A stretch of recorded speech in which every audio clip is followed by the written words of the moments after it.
The following podcast is a presentation of Project Entertainment Network.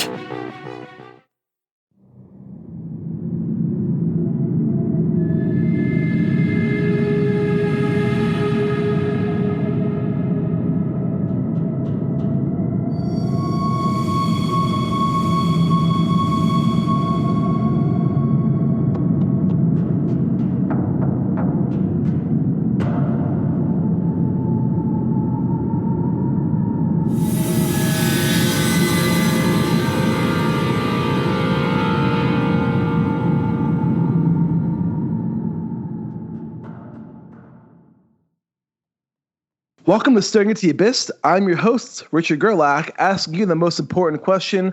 What have you done to earn your place in this crowded world today, Mike? What? I'm joking. I didn't understand most of that. Oh, I was trying to do my coked out intro, motherfucker. It was a good coked out entrance. Take two. What?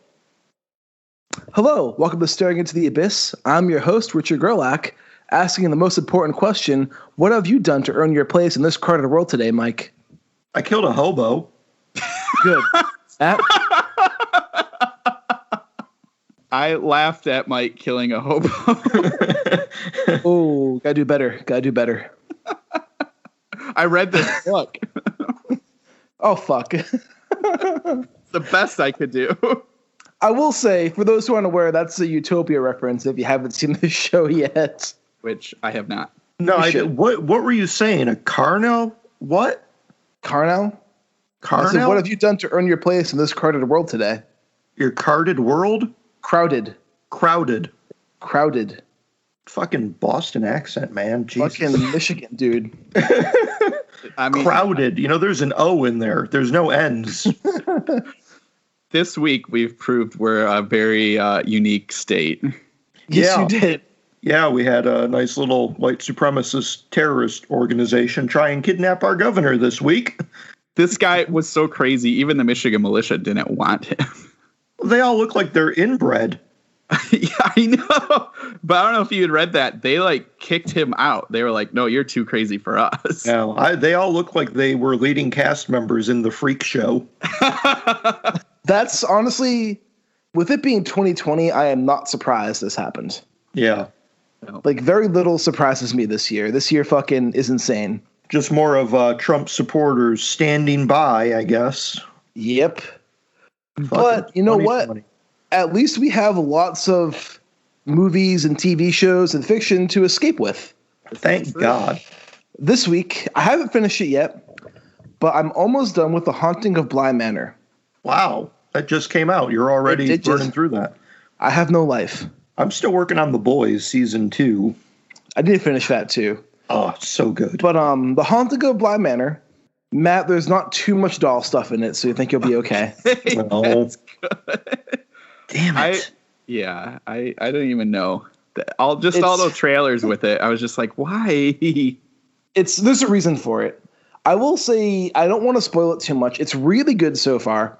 It's not as scary as Hill House was. Because Hill House was very, tense and on the edge of your seat. Yes. Bly Manor is more Victorian in how it approaches everything. Well, because it's all Which makes sense because it's based on the Henry James novel. Yeah. Right. So it has more, even the framing of, the show Haunting of Bly Manor is, it opens up with a wedding, and then after they get married, people are telling ghost stories, and someone's like, I have a story for you. It's not my story, but it's the story I'm going to tell. And then the story is The Haunting of Bly Manor. So it's a very Victorian kind of opening and it's not as scary as Hill House, but it's way more emotional and kind of romantic. There's an American woman who is trying to escape trauma that she's endured. Whenever she looks into the windows or a mirror, she sees a reflection of a man with glasses who isn't there anymore. And she always freaks out when she sees it. And that's, I'm not going to say anymore because it's a spoiler. And she takes a job nannying these two kids at Bly Manor in the British countryside. And these two kids are kind of like your typical weird rich British kids. And then slowly, things aren't what they seem at the mansion. But where Hill House is trying to show us, what it means to be haunted and the trauma that endures with being haunted and the messaging of like trauma and how trauma follows you and try not to let trauma define you. Blind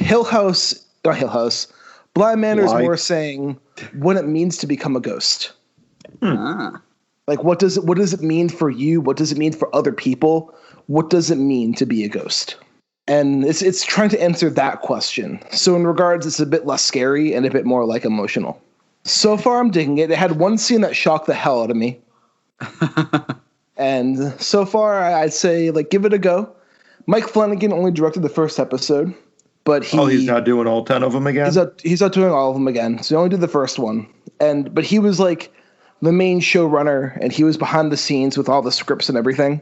Okay. So, and all the directors he hired, like, they're taking on his style. So it feels like he's directing all of them, despite he only directed the first one. I wonder if it's too late to get him to remake It Chapter 2. Oh, man, I wish. Honestly, I think after seeing, like, Gerald's Game and Dr. Sleep, and even Hill House, Mike Flanagan should just direct Stephen King movies from now on. Yeah. Well, isn't he doing, like, 3 other ones? Right now, he's doing Revival, I believe. And then he's working on a Netflix series called Midnight Mass. And he's working on another series for Netflix after Midnight Mass. So he signed a good deal with Netflix. Yeah. So good for him. I'm happy for him. He's a really good director. He's been putting in work for a very long time. And I'm happy to kind of see it pay off for him. Yeah. Yeah, so he's becoming quite the big name in horror. His show after Midnight Mass is called The Midnight Club. Okay. And Midnight Mass ties into Hush. If you guys have seen Hush.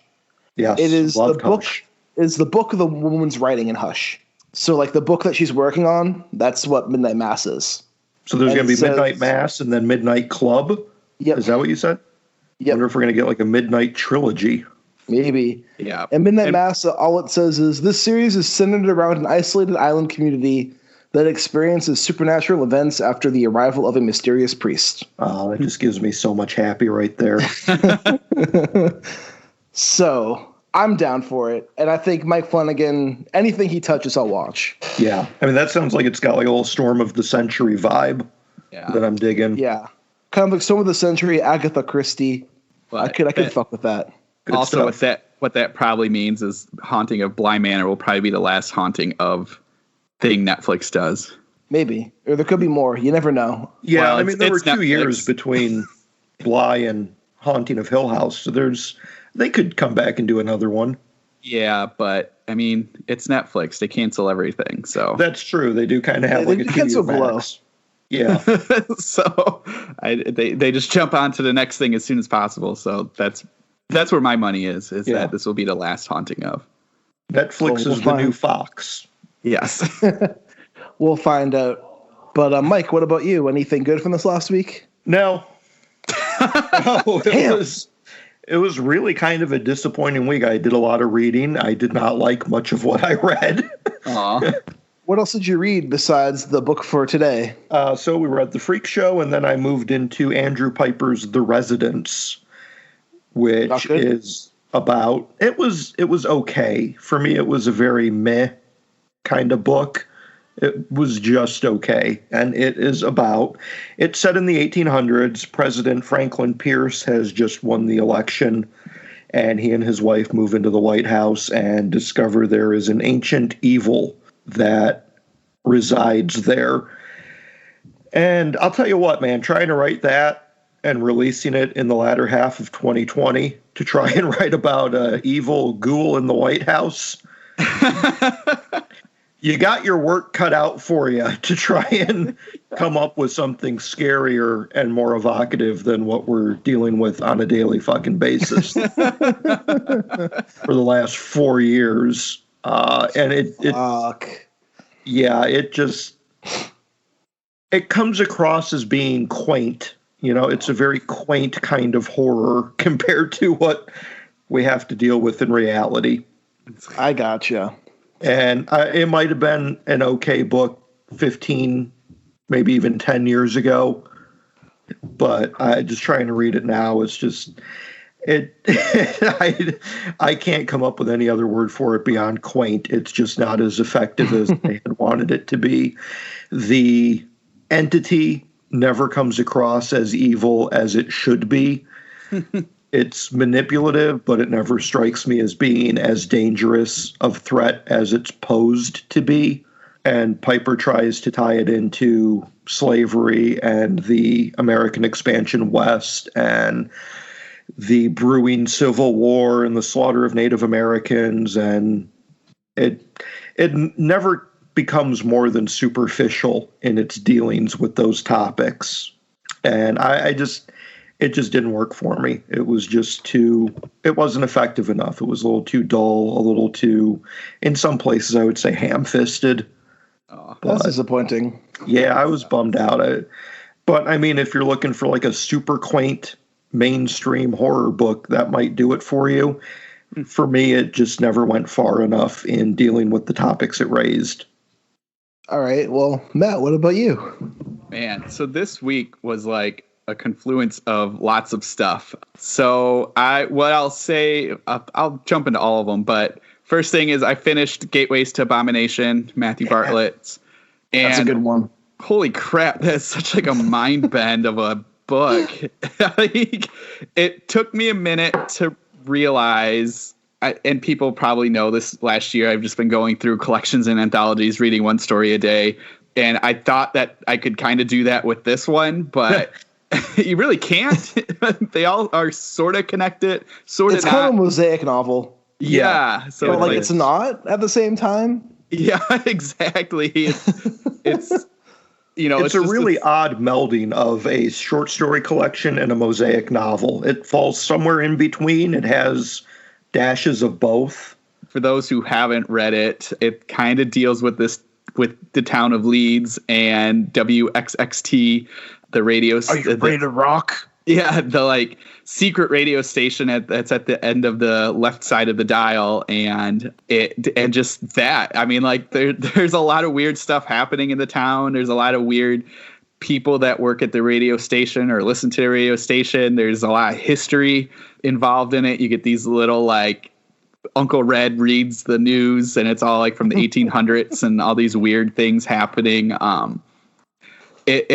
I loved it, but it was one where like I just kind of had to keep reading. I couldn't stop reading it. Because some of the stories are like 2 or 3 pages. Some of them are like half a page. So I was like, well, it's stupid to just stop at half a page. So I'd read a bit. Bartlett does a really good job making you want to stay in Leeds. Yeah, he does. Yeah, exactly. Or find this radio station just to listen to weird moaning and people playing orchestra backwards and like.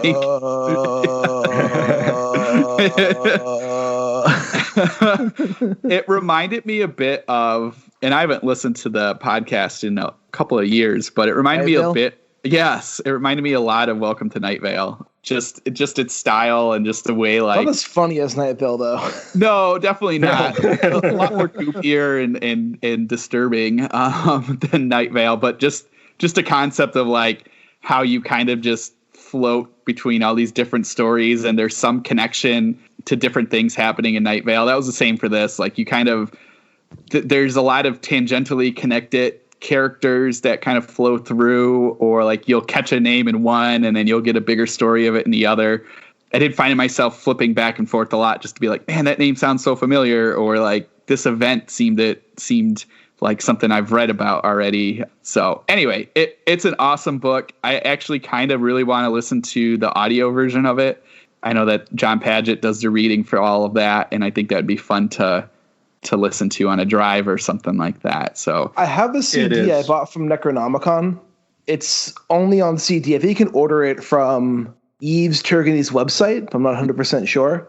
And it's like different people reading different stories from Gateways to Abomination. Oh, that's awesome. And it's kind of set up like it's a radio drama play and stuff like that. Matt Bartlett reads a couple of them himself. And they have like musical interludes, everything with the creepy organ music and stuff. Nice.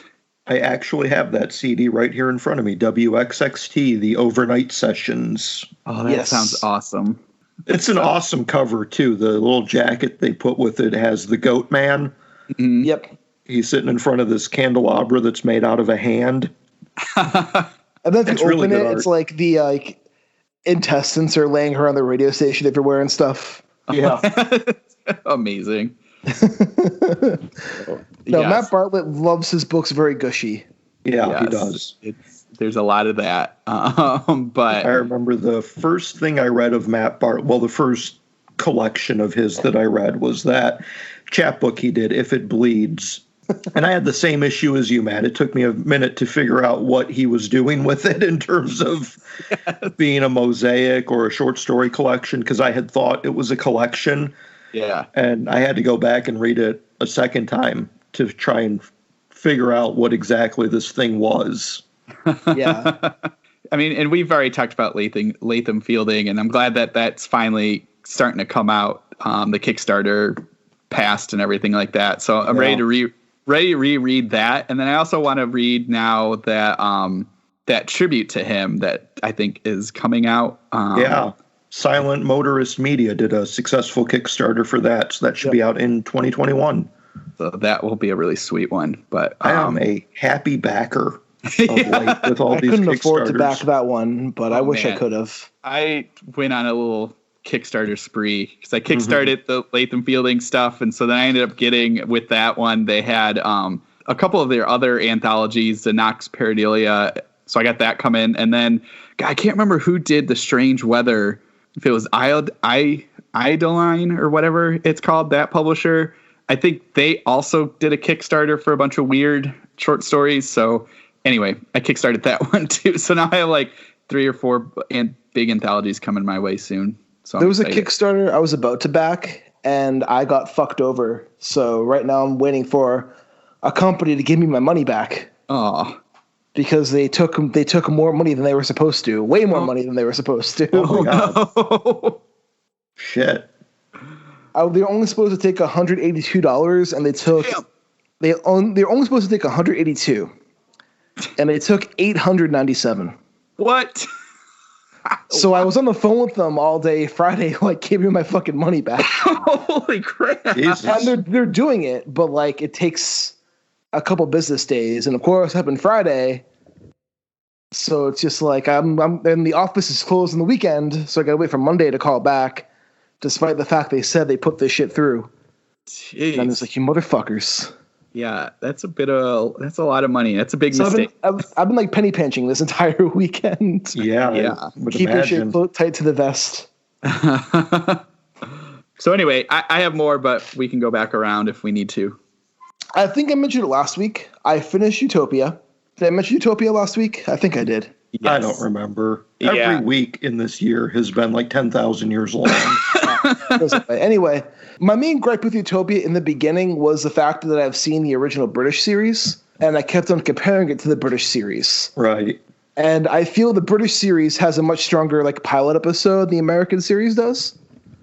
But, and this is a big but, I found the American series finished much stronger than the British series did, which led room to like me interested to where they're going to take the story in the next season. I have a real quick question about Utopia. Yes. Does Jeremy Piven ever pop up to yell at John Cusack, go, 10 years? I wish. Years. Jeremy Piven is not even in it. 10 years. Which is amazing because those two are they're in almost every movie together. I will say, though, the last 2 episodes, John Cusack gives one of the best performances I've seen him give in a long fucking time. All I know is I need to watch Gross Point Blank yet again. Yes. It's a really good one. It's a fucking classic. 10 years. 10 years. But yeah, it ends very strongly. I just think they chose a terrible time to release a show about a government corporation / like medical company trying to create a mass extinction event pandemic in the event of a pandemic year. Like, I don't know. It's kind of like the perfect timing for it, really. Right. Like, all the negative reviews are just like, this show is way too timely and nihilistic. Oh. The second episode has like a 15-minute torture scene. Wow. Where like they dump bleach in the guy's eyeball. Oh, jeez. And well, then maybe he put had his eyeball with a COVID. spoon. Were they just trying to give him like the Trump cure for COVID? No, they weren't. And they eventually scoop out his eyeball with a spoon. Ugh. But no, the show is ultimately really good. I dug it a lot.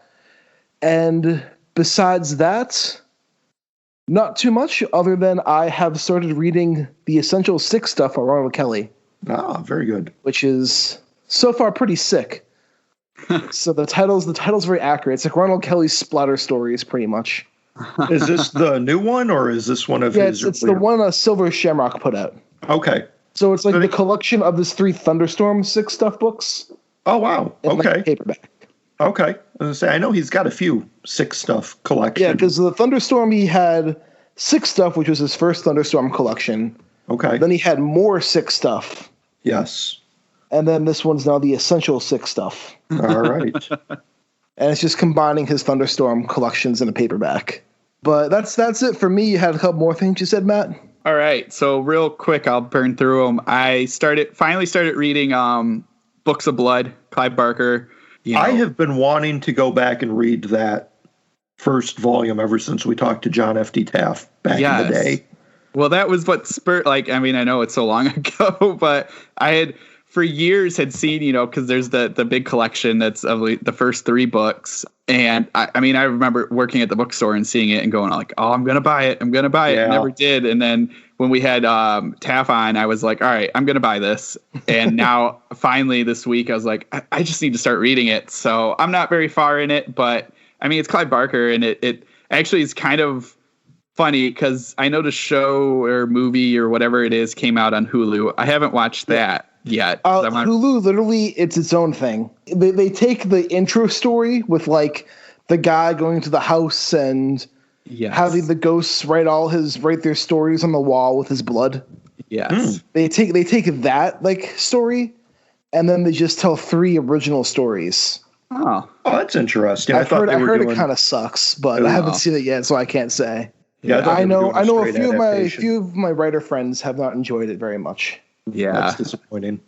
Yeah, it is. But it was kind of nice too. So that came out, and then also Clive Barker seems to kind of pop back up in the Twitter. So that was kind of nice to see that he's kind of he's releasing new books. Yes, so that's exciting. So yes, Books of Blood, started that. I also am about halfway through Nicole Cushing's Mr. Suicide, which is holy crap, dark and disturbing book. That book is very antinatalist. Yes. It's like I didn't know what to expect. We've talked already. I've read Sick Grey Laugh and The Half Freaks, and I was like, well, I'm gonna read more. It's got her kind of dark humor, very dark humor, I should say. But man, this story, for those who don't know, the back cover gives you nothing. I'll tell you that. It's about this boy who we don't, as of right now, about halfway through the book, we don't know his name. Yeah, it's just you. And it's you. You're the boy. He has a really crappy life, really crappy home life, and it kind of it jumps around a little, maybe not too much, but we kind of see him from the age of 12, and then each year it jumps out like a year up, and it's him through high school, and he as the title suggests, he's done with the world and he wants to commit suicide, and he gives a voice to suicide called Mr. Suicide. And Nicole Cushing, she does a really cool thing because you talk to Mr. Suicide, and the way that she does it is really interesting, because usually when you would think of like, oh, you're talking to an internal voice, because that's kind of the way it's set up, is that internal voice would be italicized, and then you as the main character would be, not italicized, normal font. But she reverses it. So Mr. Suicide has the voice, so he's not italicized, but you as the person talking to Mr. Suicide is italicized. So I thought that was kind of a neat way to kind of twist it and make you really wonder who's real and who's not real. And Did you meet the Great Dark Mouth yet? I think I just got to that. So you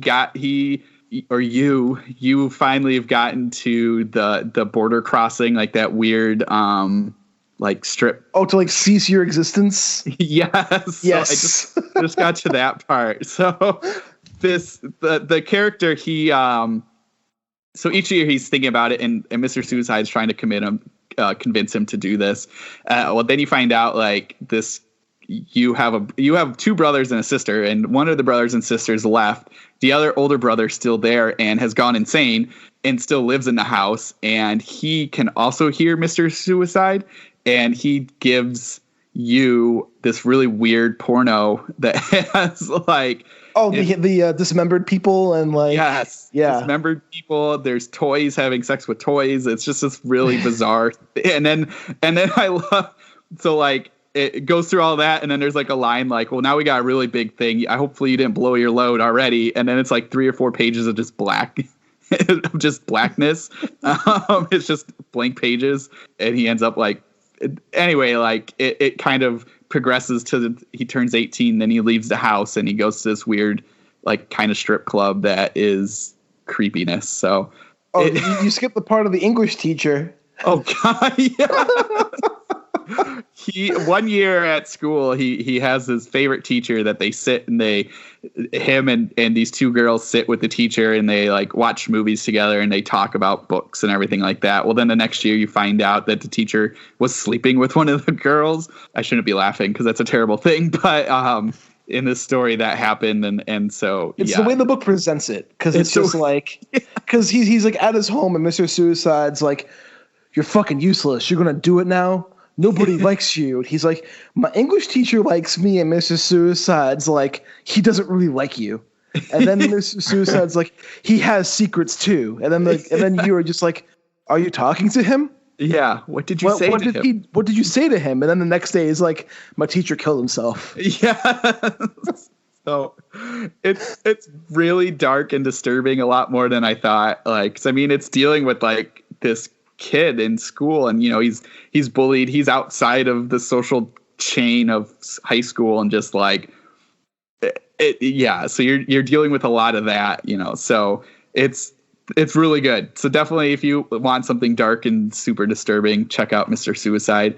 And finally, I started Tim Wagner's Writing in the Dark. I hear that's really yes, it's amazing. It's a textbook on how to write horror, and I mean it's in the dark. Yeah, in the dark, and like I mean it's awesome. It's a textbook, but it's a really good textbook, and it covers. I mean, like I'm maybe 4 or 5 chapters in, and like he talks a lot about like what horror fiction is and like why we do that, why we want to write in that, or at least why he writes in that. And then he gives kind of a history of all the different types of horror you could write, and kind of gives you like the good and bad of each. Like if you do this, do it like this, or if you read this kind, then kind of follow this. He also gives you exercises at the end of each chapter, usually like 2 or 3 exercises, just to kind of get your mind thinking. And then the really cool thing is, I think he talked to, probably over 40 horror authors, and he asked them just 2 questions. And so he spread that out through all the chapters. So you get like just these, like some of them it's like a paragraph, some of them it's a line or 2 in their answer. Joe Lansdale, it's like literally 1 word for each question. So it's really it's neat. So if you're interested in writing horror or want something extra to help you in your quest of horror writing, definitely check out Writing in the Dark. I have one more quick thing before we dive into the Freak Show, and there's kind of a reason why I'm pushing the Freak Show back as much as we are. Yeah. But I started watching Monsterland, which is based on Nathan Ballinger's North American Lake Monsters. Yeah, you were talking about that one last week. And like, I saw episode 1 last week. I watched episodes 2 and 3 this most recent week. And episode 2, I really want to have an in-depth discussion about, because I first saw it, and I was like, the fuck is this metaphor? Like, there's a metaphor here that I don't fucking get. And so I went online, and I was like, because each one's based off a Ballinger short story, but the shorts or the episodes are titled after, like, cities and states. Huh. So it's like, okay, what one's this? I look it up, and it is a short story called SS. And I was like, oh, I kind of get it now. And like in the story, it's directed by the guy who directed Super Dark Times. Have you guys seen that movie? No. If you have time to kill on Netflix, I highly recommend it. It is a very dark coming-of-age movie about a group of friends whose friendship is forever changed after a freak katana accident. Oh, no. It's really good. Like, it's really dark, but it's really good. And this one is this kid. He dropped out of high school to take care of his mom. His mom's very sick, and he works a shitty job, and he's trying to cover all their bills. And all his friends are like his friends from the internet, and he has no real-life friends.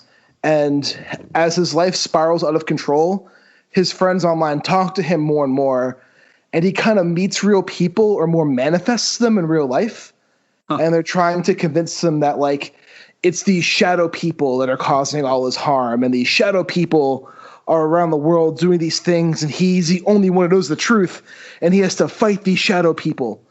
And, like, after realizing it was based on SS, I was like, oh, this is a really good metaphor for radicalization.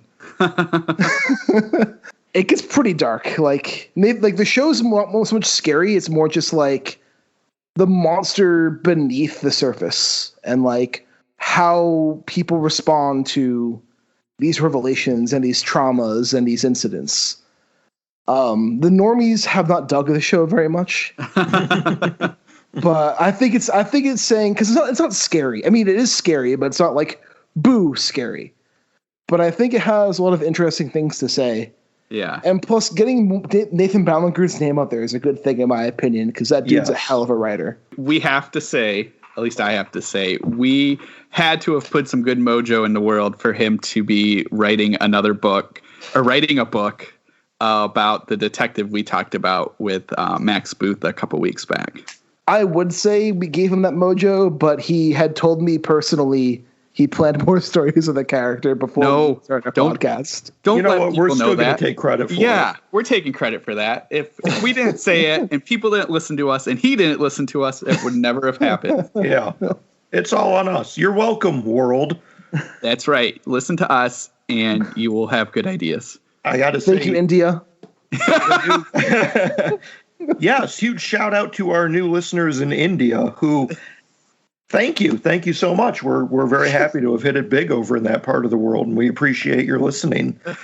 But one thing, back to Nathan Ballinger for a little bit, his new book coming out in 2021 sounds Moon Crimes? Exceptional.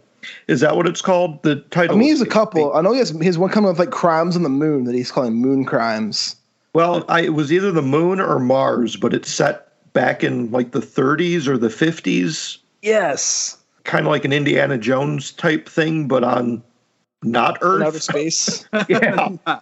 I'm excited for that one. Yeah, I am too. That sounds like it's going to be a treasure. He's a hell of a writer. He really is. So I think speaking of being a hell of a writer, it's time to dive into the Freak Show. Yeah. With Bryan Smith. Before we dive into this book, have you guys read Bryan Smith before? Was this all of our first experiences with Bryan Smith? I have read Bryan Smith before. In fact, I've read a couple of his things before, and Go on. What have you read before, Mike? I read Kill for Satan, and I got to look up the other one. I read his one of his short stories that was in that music anthology that Crystal Lake put out a year or two back. Oh, the one that Doug Morano edited? Yes. Yeah. And that was good. How was Kill for Satan? It was fun. It was a really fun romp. I think based on that, he probably works for me a little bit better in novella format. Christmas Eve on Haunted Hill was the other one of his that I read, and I really liked that one. I've seen 68 Kill. Okay. I haven't read the book, but I saw the movie adaptation. I thought that was a lot of fun. But besides that, that's been my only experience with Bryan Smith until this book. What about you, Matt? No, this was it for me. I mean, like, I've heard his name, I've seen him around, but this was the first of his that I've read. So the Freak Show is about. We'll just go full spoilers. Fuck it. Yeah. The Freak Show is about interdimensional aliens who travel to small towns on Earth to rape, cannibalize, and kill people and broadcast it to people at their home while they begin to abduct other humans and make clones to slowly take over the planet. I mean, that's just super basic. A lot of that you get in the last like 10% of the book. Yeah, because the main part of this book is focused on mindless killing and gore and all the goopy gushy fun stuff my goopy goblin brain should enjoy. But there was too much goop for my goopy goblin, and my goopy goblin stopped enjoying it. Yeah. My big complaint is that now that there was so much violence, there was a lot of violence in this book. There was, I mean, it's 325 pages of it's nonstop violence for 325 pages. From chapter one. The whole thing is an extended action scene from page 1 right onto the end. It's an action scene. Yes. My problem with it is not that it was unrelenting violence. It's that there were no characters to give a shit about. Yeah. That was what I was kind of building to, is like, you don't care about anybody. Yeah. I mean, they're pretty much, we get a handful of characters that we follow, their points of view, going back and forth over this. I guess this is just one night. Yeah. But they're all the definition of superficial, one-dimensional cardboard cutout characters. Yep. Yeah. And they didn't have names to differentiate them from one another. I'd be hard-pressed to tell you what their differences are. There was Mike. There was Mike, who was kidnapped by the freaks and trying to be turned into a freak. Yeah. Who's then freed by Jinx. Yeah. And Jinx, I remember her name because her name's weird. Yes. And then there's, I think, is it Hannah or Heather, the one who's dating the abusive dude? Yes. Who becomes a badass on her own. Yeah, she only stays with him because the sex is good. Yeah. But other than that, Craig, her big the abusive dude, who kind of almost has sex with a dead body. Yeah, that was weird. Yeah, he watches a bunch of true crime and wants to become a serial killer. Yes.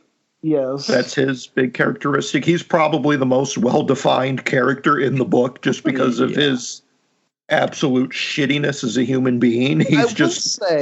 I think we're all getting apart the clear that none of us liked this book very much. Yes. I think this book, it's a novella-length plot in the guise of a novel. Yes. Yeah. I think if this was a shorter novella, I would have enjoyed it much more. Yeah.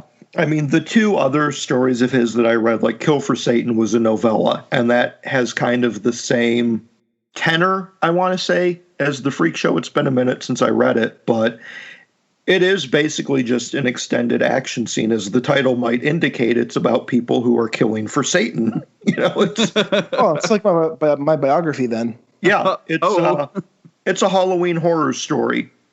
Yeah. And it's about this cult who's going through town and killing people. And it's a novella, but it's a great fucking novella. It doesn't overstay its welcome. The Freakshow is twice as long and very much does overstay its welcome. One positive thing I'm going to give the Freakshow, the freaks are kind of cool. Yes. Yeah. You had that two-headed woman with the normal beautiful head and the freaky ugly head, and the freaky ugly head could psychically control people and read people's minds. Yeah. That was cool. The clowns were neat. I like the concept of them, how they would explode, and they were, we find out later, they're basically just robot kind of things. The Ringmaster, which we can talk about that in a minute. I thought that was cool. The Ringmaster was cool. I thought that worked. Yeah, there was pirate people, and there was a dog boy thing, and there was a giant man, the dwarf who was hopping around. Yeah. So that was neat, and we kept going back and forth on the sense I had mentioned a little bit last week that I was reading it, so I'd started it last week. I think the rest of us started it this week. And I started it last week. Okay, good. And we were going back and forth. We don't want to just shit on this. But it's hard, and I think that's part of the thing we can do with this podcast is that we, you can discuss. You don't have to like every book you read. You don't have to like every story you read. And I know usually I've been the dissenting voice in this series. I think I've been the one who enjoys most of what we read. This is like, I think Children of the Corn I didn't like. Yeah, see, that one I did like. I fairly recall enjoying that one. Yeah, I did not enjoy Children of the Corn. I think it was the only one I didn't really enjoy. Yeah. This is a first for us where all three of us are agreement in disliking the book. We all mutually dislike this story for various reasons. I can understand why people would like this book. If you're the type of reader who you just want to turn your brain off and you want to have a fun book that's doused in oodles of gore that, honestly, to be blunt, required a really good imagination to come up with. Yeah. Like, you can have a lot of fun with this book. Yeah, Smith definitely has a good imagination, and he writes some really, really effective scenes of terror. Yeah. And I will say, even though we kind of shit on his characters in this book a little bit, he does a really good job like writing kind of like strong, badass female characters. Yeah. Like, even though, like, in the beginning, it's like Heather only is with Craig because the sex is good, but then she, like, kicks him out of the car and she becomes a badass, like, at points. Other parts, I feel like she kind of gets neutered a little bit. A little bit, yeah.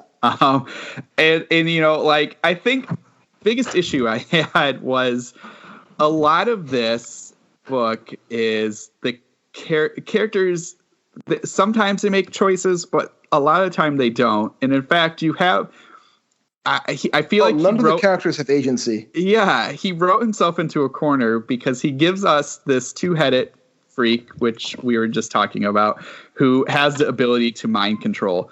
And like 100% mind control, there's no fighting it. And so through like half the book, 3 out of your 5 main characters are under this mind control and are just doing things because this freak wants them to.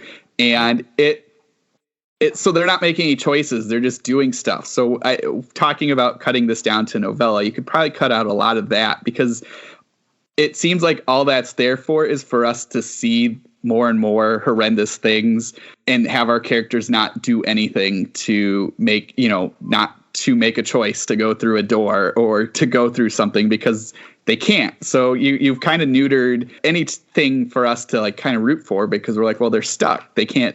They're just going to do whatever they're told. And this freak is just a monster that's just having fun. And so they're going to have to kill somebody. And no matter how much you can give us that they're thinking about not wanting to do it, even though at points she can even control that, they still chop up a person and dump this person into the abyss hole in this car.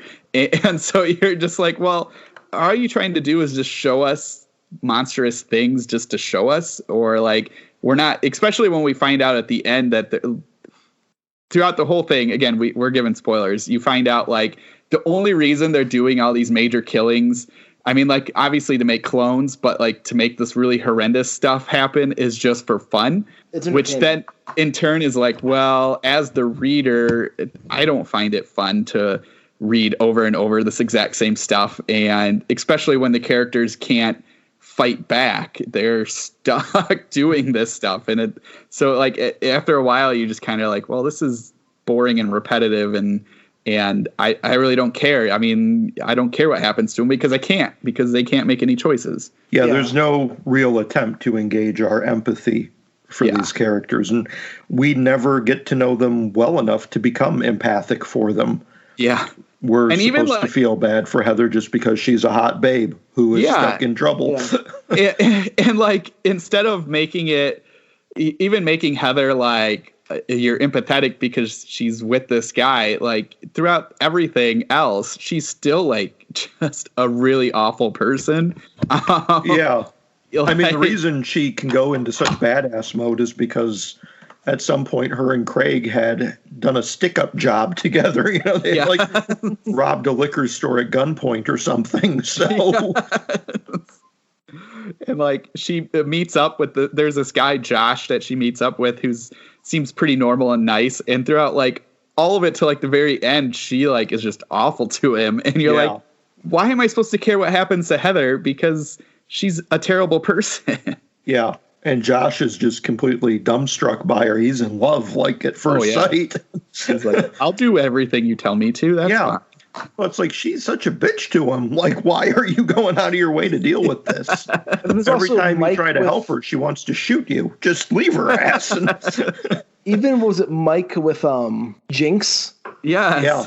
And like we get that like Jinx wants to break free from the freaks and destroy their god, right? But it's also like we don't like she's such a bitch half the time. Yes. That like we don't care. Like I don't care that Mike's being anally raped by a machine. I don't know Mike. I don't care. Rape him. Like fuck it. And he says at one point that he feels like he's been relegated to nothing more than a sideline observer. Yeah. Yeah. And that's the problem with all of these characters. And that's the problem with me as a reader is that I'm not engaging in any of this material. I'm just an observer. You're just showing me all this violent schlock that becomes so excessive. It just becomes pointless after a while. It becomes noise. And you're just like, well, I can flip through these 10 pages because it's all the same thing. And I'll try to find something that's important. Yeah. It becomes an exercise in excessiveness. And then you're just completely desensitized to it. I mean, I've been desensitized to violent books for a long time. Yeah, but I mean, I got a quarter way into this thing and I was actively bored. Yes. Yeah, I was kind of too. And there's just so much unremittent violence that is pointless. It's just why do I need to keep? If I wasn't reading this for the show, I would have quit it. Yeah. Oh, me too. Which is sad. And like this is by no means to like say bad things about Bryan Smith, because Bryan Smith seems like a really good dude. Yeah. Like he's written tons of books. Maybe this one's a fluke. Maybe some of his other books are better. I do know, looking at the Goodreads reviews for this one, it seems to be one of his books that people either love it or they hate it. So I mean, like that could be also part of the problem as well. Yeah. Yeah. Like I couldn't tell what he was trying to say.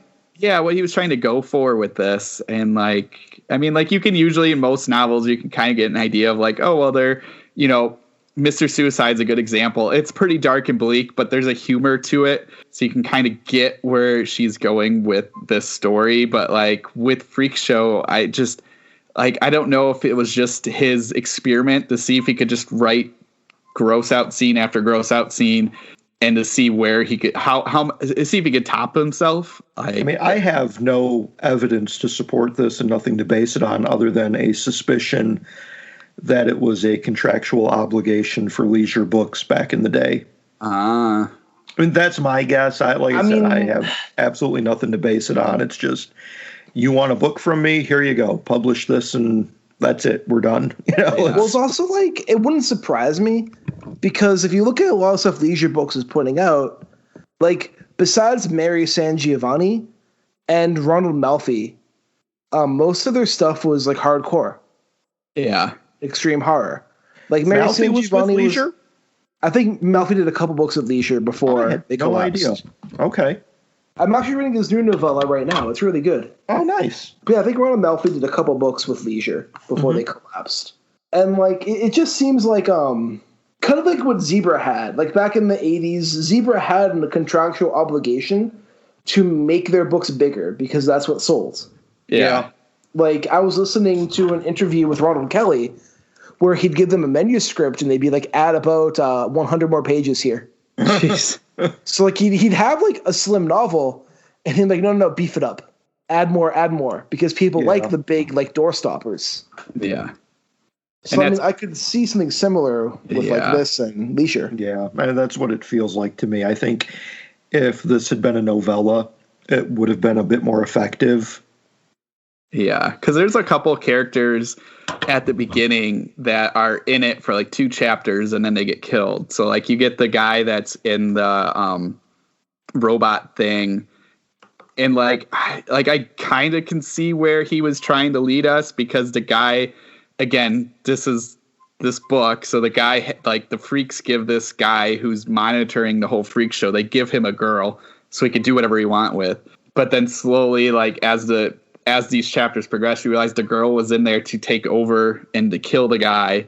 But then the Jinx and Mike come in and kill the girl. So it's just kind of this like, I can see where he's lining us up for that to get us where we're going. But did we need to see this guy's 3 chapters of him and his like weird sexcapade and then like him just showing us it just that felt weird. And then even at the beginning, Mike meets up with Jinx and this other dude, and this other dude dies off real quick. Or you have Heather and her mom, and it's just like the mom scene kind of goes on and on. You're like, okay, get it.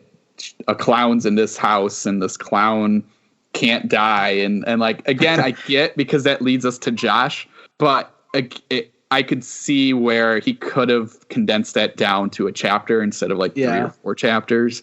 I almost made a WAP joke. Oh, God. I mean, but on the positive, you're like, there's clowns in this house. Yeah. There's some clowns in this house. I mean, so yeah, there's that. Maybe that's where she read this book and she was like, yes.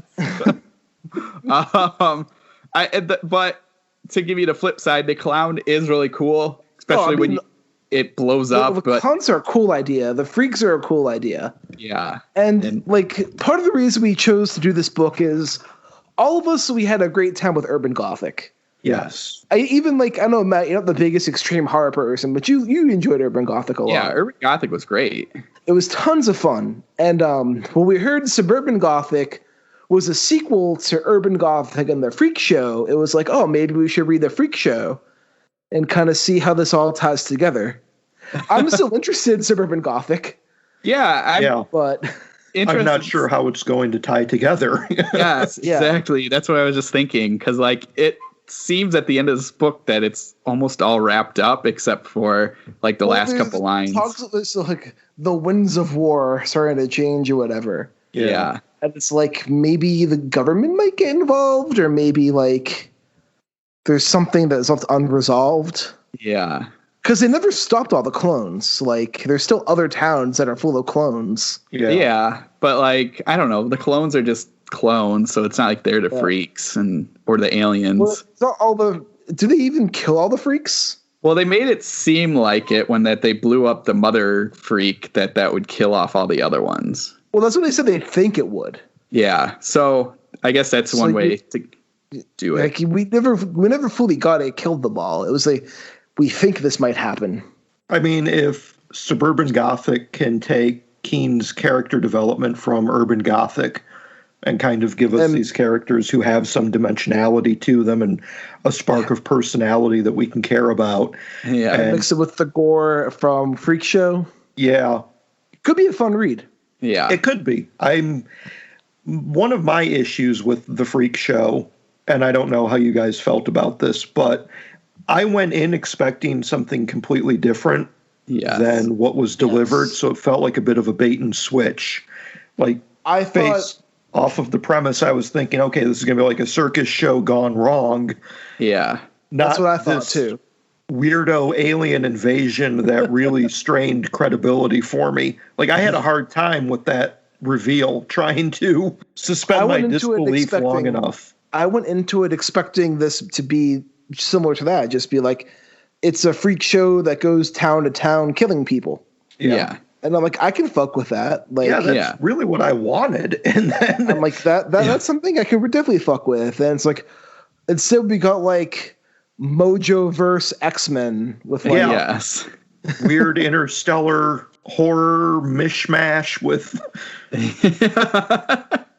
And because it got to the point where I have a hard time believing that there's this planet of clowns and strongmen and bearded ladies. I was going to ask that because I feel like what we found out was that their planet was dying, and so they came to this planet and they were trying to make clones. The pumpkin-headed people were. but at first they kept screwing up, and then they figured it out. But then the pumpkin-headed people liked screwing up, so they kept making more freaks.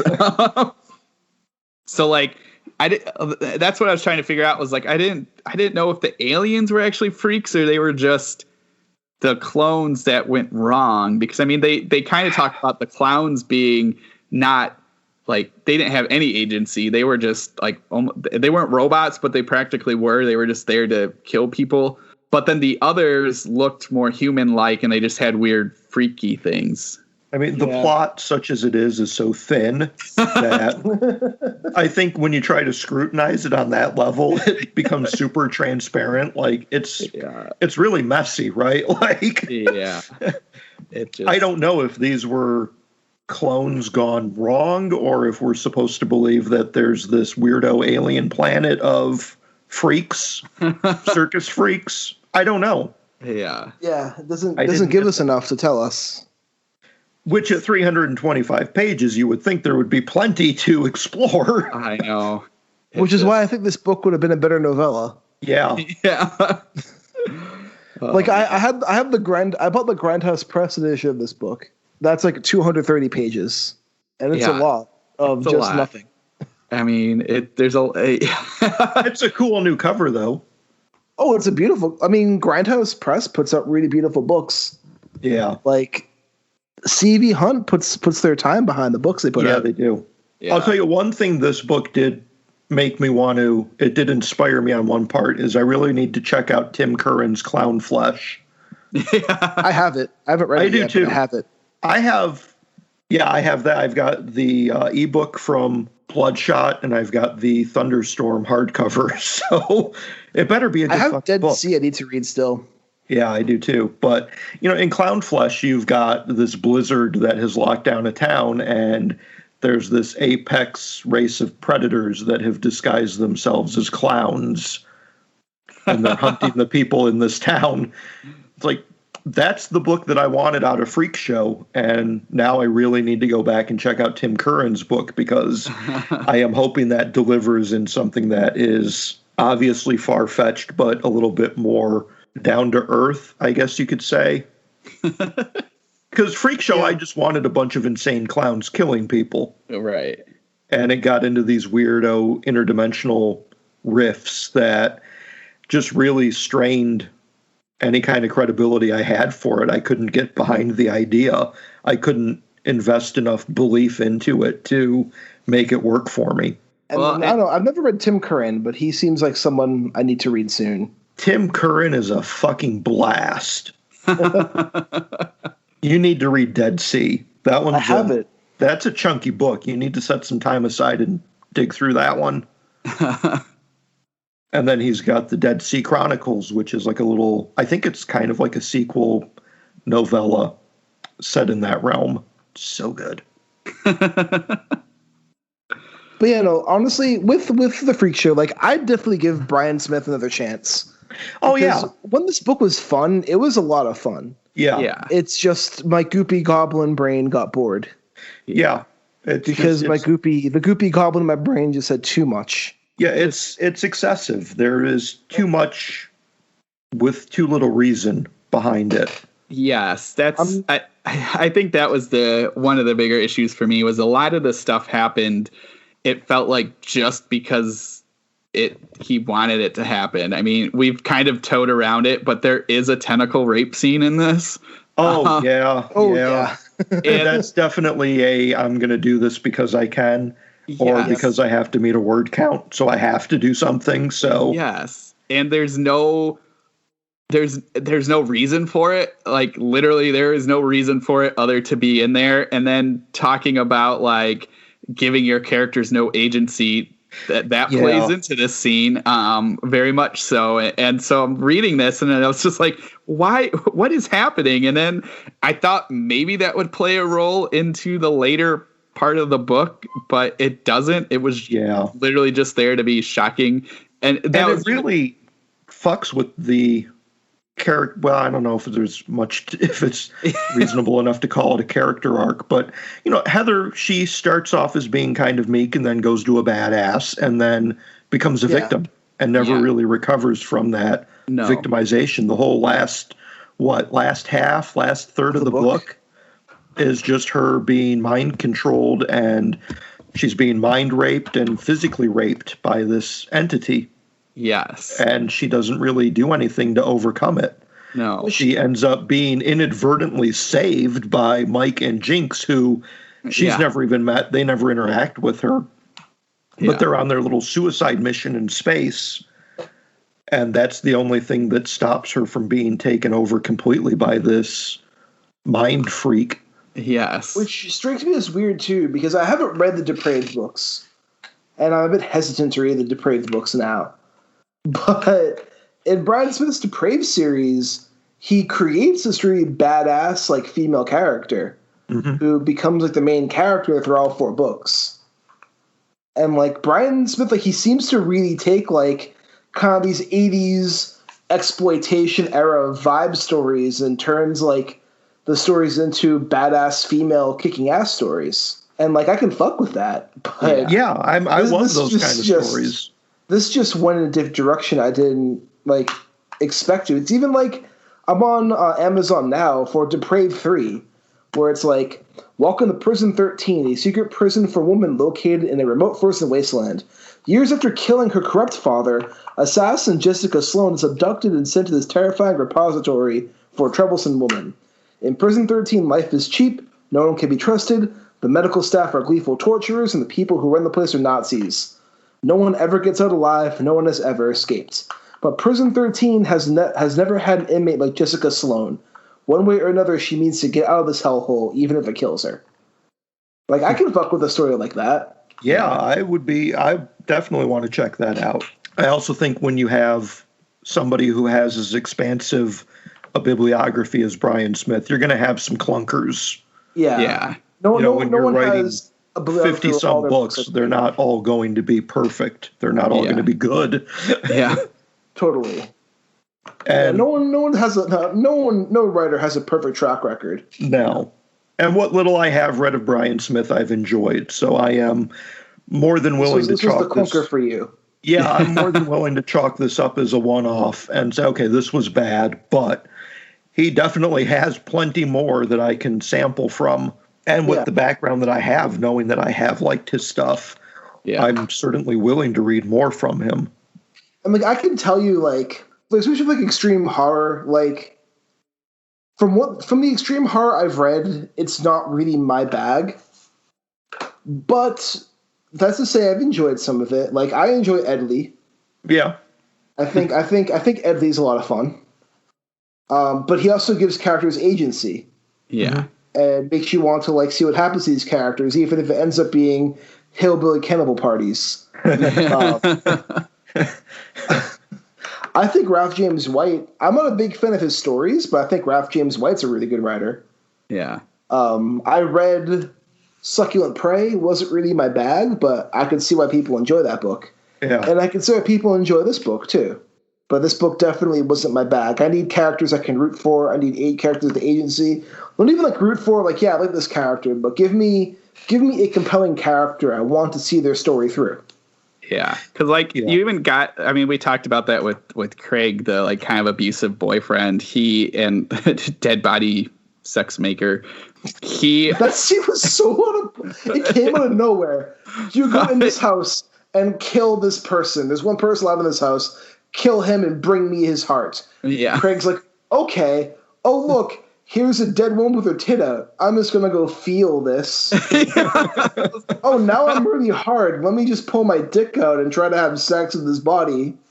Oh, my God. But, like, so despite that part, by the end, like, because he knew he was being controlled, but, like, you got glimpses of, like, oh, well, maybe he's going to, maybe this is it. Maybe this is him turning a leaf and, like, doesn't want to do this. But every time he wants to do this. Yeah, every time you almost got it, then he would turn around and be like, oh, I loved watching that. Let me get a go at it. And you're just like, what? You had such a good idea of, like, making this bad guy a good guy, but you never went that far. You just kind of kept him that way. And it was just like, well, that sucks. I think in talking to one of my Twitter friends, Chris Kosarich, an author in his own right, and also a bookseller at Barnes & Noble down in Florida. So hit him up for some recommendations.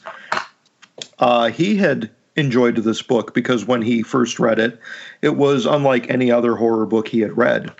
And I can definitely see that being a contributing factor to some people's enjoyment. You know, if all you know of horror are Stephen King and Dean Koontz, this is most certainly unlike anything either of those guys have ever written.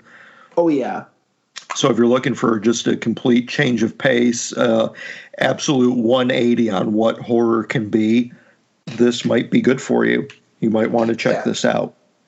Yeah. If you have never read an extreme horror book before, this book would be very whoa, you can do this? Yes. Yeah. I think the problem is all of us are familiar with extreme horror. Yeah. We've read extreme horror before. Matt and I have PTSD from Mike's fucking egg scene, that last book. Yeah. Some of us have written extreme horror and are willing to push some boundaries. So it's we know what horror is capable of. We know how people can push boundaries, and I think we can all agree that it doesn't matter if it's quiet horror, if it's extreme horror, if it's fucking Dean Koontz and someone's dog horror. We need characters to either root for or follow or empathize with for the scares to be effective. Yeah. And this novel didn't work for us because we couldn't empathize with these characters. Yeah. Yeah. As much as we all love intestines being flung across the room and people being forced to cut out their own eyeballs, we really need to have some measure of their personality and why we're supposed to care about these horrific situations they're being put in. Because if we don't care, then that's the worst thing a book could do. Yeah. I mean, so much of this just devolves into torture porn. It's just there's no real point behind any of it. I don't care about Mike beyond the fact that his name is Mike. And it's I still couldn't root for him, you know? Well, I mean, to be fair, whatever, that character, I thought of you. I just pictured you as that character, Mike. Yeah. Well, I mean, I can see some of that happening to me. You know, I can. If anyone's going to be kidnapped by Freakshow aliens and tortured and abused, it's probably going to be me. I'm not going to live very long in an apocalyptic setting. So, a good example of this that I can think of is Devil's Rejects, that Rob Zombie movie. You know, those guys, the Firefly family is a terrible, monstrous family. But by the end of that movie, you grow to care for them. You want to see them succeed, even though you hate them. They're terrible people. But it works the way where you want to see them win.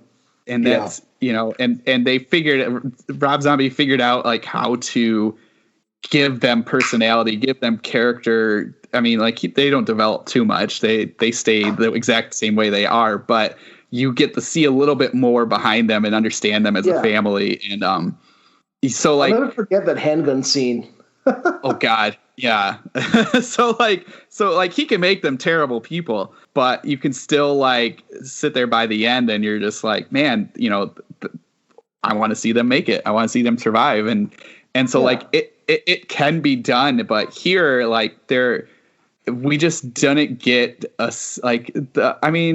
you don't really get a scene. Even with Heather and her mom, it was such a short amount of time, and it felt so forced because all Heather does is cry at that point and scream and doesn't really do anything.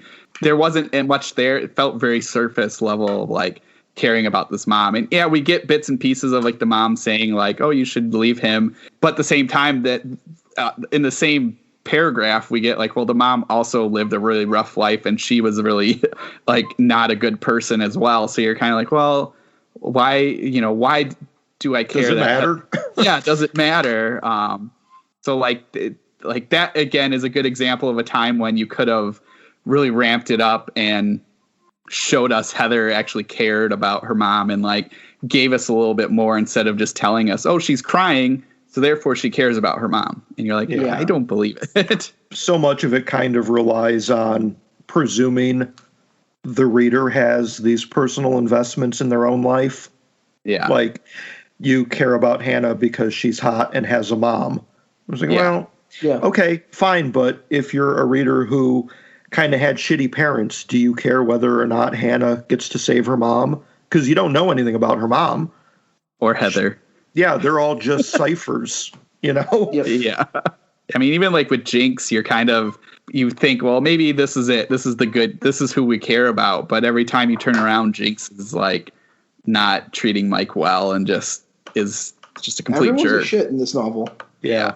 Yeah, I'm not sure really who the ideal reader is for this particular story. I think the ideal reader will be someone who really enjoys extreme horror. Yeah. Like your readers of Ralph James White, your readers of like Jack Hatcham, your readers of Ed Lee, and I think people who read those types of stories or gravitate towards this one. What's weird in bringing those authors into play is they still have more empathetic development in their narratives than you would expect to find in Freakshow. That's true. Ketchum in particular, I mean, he'll fucking rip your heart out and stomp on it and keep going. You know? But I feel a lot of people read Ketchum and when I see two popular reviews of Ketchum. One review, and this will be the same book, one review will be saying like how much this book like ripped their heart out.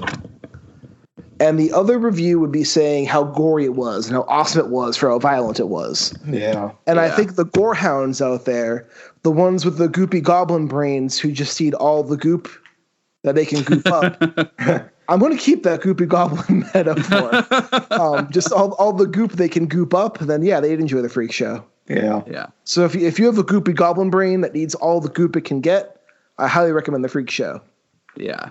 If your goopy goblin gets bored with too much goop, then it's on Kindle Unlimited, so you technically don't have to spend any money and still give it a shot. Yeah. And don't let us tell you what to do. Check it out and judge for yourself. Check it out for the most important thing is you want to have your own voice. Like most of us might have enjoyed all the stories that we've discussed on our podcast. Sometimes Matt's been the dissenter. Sometimes Mike's been the dissenter. True. This is the first time I've been. Actually, none of us are the dissenter this time because we all dislike. Yeah, again, we all agree that we didn't like it. But this is a story. Like this is the first story I think I've disliked for our podcast. Yeah. Kind of spoiler though. I've picked the majority of the stories for the podcast, and I had read them previously. So I kind of think of like ones I would enjoy talking about. I want to introduce people to. And I mean, for this one, I think it's interesting that it's part of a sequel, or it's going to be part of urban or suburban Gothic. And I'm intrigued to see suburban Gothic because in urban Gothic, Brian Keene did have something he was trying to say about like racism and hierarchical structures in society. Yeah. And I can only imagine like that discussion being continued in suburban Gothic. Yeah. However, the Freakshow had nothing to say about any of that stuff. Exactly. Yeah. And that's what we talked about. I mean, you'll hopefully have listened to that episode, but like he goes pretty far in that one, but he gave us the characters he gave us characters to like. I mean, even at the beginning when you're kind of like, oh man, these 5 rich white kids, I'm not really going to care about them because of how they act and what they did to kind of start this whole thing off. By the end, you care about them. Yeah, you care about them, and you're invested in them getting out of that house. So like it can be done, and it's just like we said with Ketchum and everybody, they can do that. They can do the extreme, but they can also give us something to care about. So yeah, I'm interested in what suburban Gothic will be, and I think it would also be an interesting. Either we can save it for when that comes out, or we can talk now. Is why did Brian Keene, out of everyone maybe he could have picked, why did he pick Bryan Smith and the Freakshow to kind of make a sequel out of? I think Bryan Smith might have chosen the Freakshow because premise-wise for Smith's work, the Freakshow fits closer to the unrelenting violence of suburban Gothic. Yeah. I know Keene has said on his podcast he chose Smith for suburban Gothic because every writer, I should say every writer, some writers like call their inspiration their muse, right? And Brian Keene said in recent years, his muse has turned away from the extreme violence he used to write and has gone more into like more emotional stories and more cosmic stories. Like the Complex was kind of like classic Keane, but it was still a lot more heartfelt and a lot more emotional than classic Keane would get. And it definitely wasn't as gory as like Urban Gothic or The Rising. So you can even see like a book that he tried to write to imitate his older books, he still couldn't capture the violence aspect that he used to write. Yeah. So I think like he wanted someone who still wrote that way and who understood the impact of violence. So Bryan Smith would have been a good choice for that. And I just think Bryan Smith decided to work the Freakshow into there just because it kind of fits. Yeah. Now, are your expectations for Suburban Gothic tempered at all after reading the Freakshow? No. No, I'm more intrigued. If anything, I'm more intrigued about Suburban Gothic than anything else. What about you, Mike? I'm kind of on the fence. Suburban Gothic, after I read Urban Gothic, Suburban Gothic became like my most anticipated book of 2021. So after reading the Freakshow, I confess I am feeling a little bit tempered. I'm kind of lowering my expectations a little bit. But that's the big question, is how much the Freakshow is going to tie into Suburban Gothic, how much of it is what Keane had written, and how much Bryan Smith is going to be just a fill-in for the violent aspects of it. Right. Yeah. So we'll see. We'll find out when we read it. Yeah. I mean, I'm still going to probably buy that Thunderstorm hardcover when it gets released. Yeah. I am still greatly anticipating the release, but I also hope that it has a little bit more of a sensible cohesion plot-wise. Yes. In terms of motivation. And I'm expecting Keane, as usual, won't skip on the character development. So I'm hoping it'll be a good infusion from both of them. Yeah. Like I am too. I mean, like it's clear, at least by the end of Urban Gothic, that those monsters are still around. The mutants are still because they destroyed the house, but there's no way they destroyed the whole cavern. So right. I'm interested to see how they get into this mall. As we've said for the Freakshow, we have no idea what the ending means and if the freaks are all gone. So I think where I'm interested in is how do they tie the two together? Yeah. Obviously the writing style I'm interested to see, but I'm interested in the story and like how do they converge in this mall, and how does that what does that all mean? Where do we go from this ending? Exactly. Is it going to be like a classic mutant versus freak battle that just so happens that the unsuspecting people are in the middle of? Do they join forces? I hadn't even thought about that. No, I mean, because you could almost see where the two don't mix, and maybe there's a bit of a battle, a little Freddy versus Jason action for a little bit, and then eventually they realize they're cousins or something, and then they go and they attack. I could be down for that. They realize that they both like chocolate and peanut butter, and they're like, hey, chocolate and peanut butter do go together really well. They're like, those guys don't like chocolate and peanut butter, let's kill them. One likes whiskey, one's like peanut butter, and they're surprised to go together so well. Yeah, exactly. So I'm interested to see actually how that all plays out. We even just to see how they figure out a way to bring whatever the Freakshow ending is, how they bring that back, how they tie it together. Because yes, the ending does kind of leave it open that there could have been something, but it also kind of leaves it the freaks are gone, and it's just this aftermath of clones in all these small towns, which is funny. And I know we were kind of wrapping it up, but it's looking at the story, and I think one of them at one point kind of had that idea of well, the clones are going to take over each town. And they were like, well, that's going to take forever. And it's yeah, that will take forever. And how does what's the ultimate goal for that? I'd almost kind of like the Watchmen ending, right? Yeah. You can't destroy New York City. It's well, I already did 3 minutes ago. I still think this, if you're intrigued by the premise, the book's worth checking out. just because we're not the gatekeepers.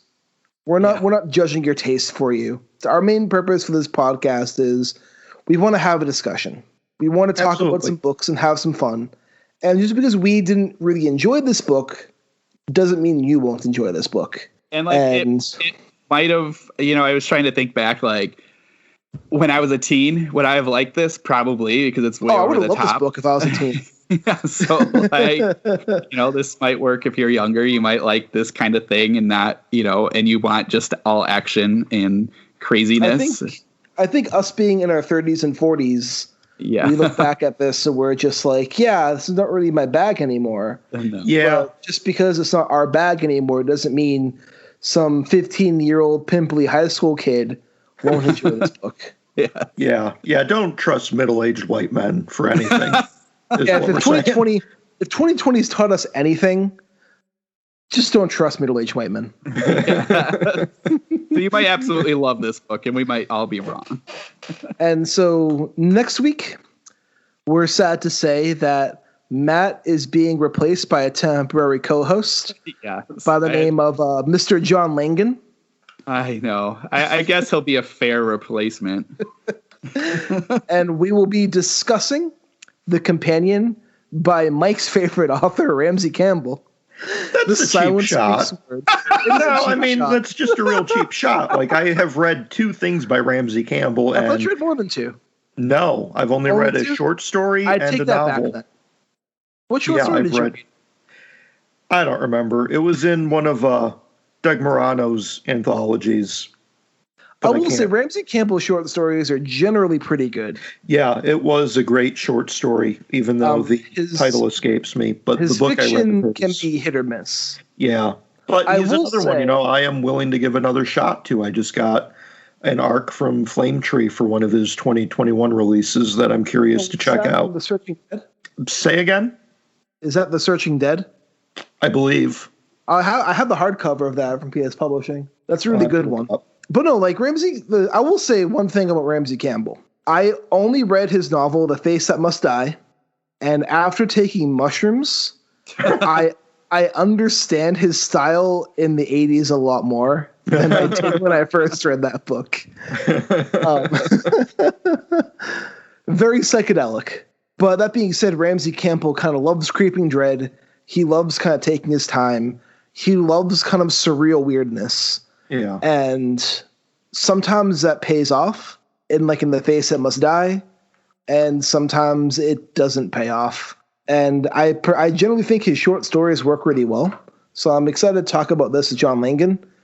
And plus, we all love John Langan here at the podcast. Yes. So he'll be a fun guest to have on. So I'm sorry about that cheap shot, Mike. I thought you read more than No, Ramsey Campbell is an author that I do want to read more of, just to find out if he's more in my taste or not, because I've had 1 hit and 1 miss from him. So we'll see. Yeah. I got apparently 2 more on deck for him. So we'll see what happens. Matt, where can listeners get in touch with you? I am on Twitter at BrandenburgDM. And Mike, what about you? Find me on Twitter at MikeH5856 or go to my website, michaelpatrickhicks.com, and buy some books. And you can find me on Twitter at Rudy53088 or the podcast at Into Staring, not steering. It's that fucking Boston accent. It is. We really like to steer. Yeah, we do like to steer. We like to stare too. Into Stan, kid. Fucking Into Stan. Please be sure to rate, comment, review us on the podcasting platform of your choice. It helps us get up there in the algorithm and into the abyss, which brings us directly into your ear holes. And this is Richard Gerlach saying, keep staring. Armcast, Dead Sexy Podcasts. I'm your host, Armand Rosamilia. Fridays exclusively on Project Entertainment Network, where I interview authors, publishers, editors, artists, filmmakers, narrators, the lady from Walmart, whoever I feel like talking to. That's every Friday, Armcast, right here on Project Entertainment Network. This has been a presentation of the Project Entertainment Network.